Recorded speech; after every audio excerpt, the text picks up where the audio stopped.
Most people search for side hustles that feel exciting and fast, but the activities that last are usually repetitive and uninteresting.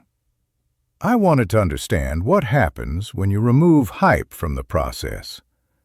So I tested a very simple and boring online side activity for 30 days. This was not about finding shortcuts or clever tricks.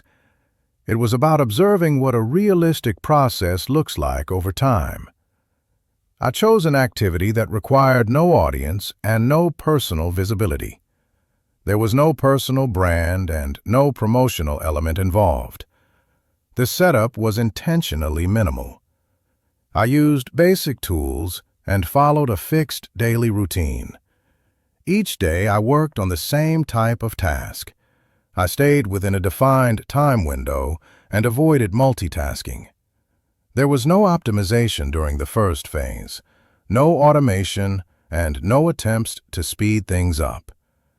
The goal was consistency rather than efficiency. I wanted to document how repetition affects understanding and execution. I tracked the time spent on each session. I also noted friction points and small operational challenges.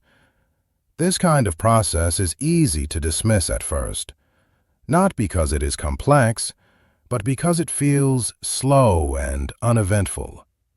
Most people lose interest before anything meaningful becomes visible. That is why I focused only on showing up and following the same step. In the next part, I'll describe what I observed after several weeks, and how small changes in stability started to appear over time. After the first week, nothing visible had really changed. The activity still felt slow and repetitive. What changed instead was my familiarity with the process. Each step required less mental effort than before. Small delays became easier to predict. Mistakes decreased simply because the actions were repeated daily. By the second week, the routine felt stable. Not faster, but more predictable. I started noticing which parts required attention and which parts could run without constant supervision. This did not make the activity more exciting. It made it easier to sustain. The third week introduced a different kind of clarity. I could estimate effort and time with more accuracy. There were still limits.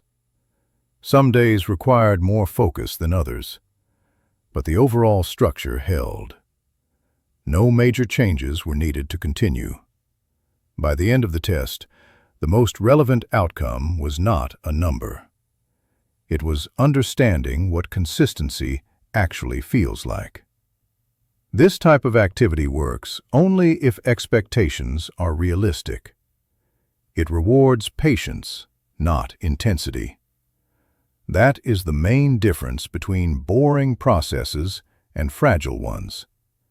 One survives repetition, the other does not.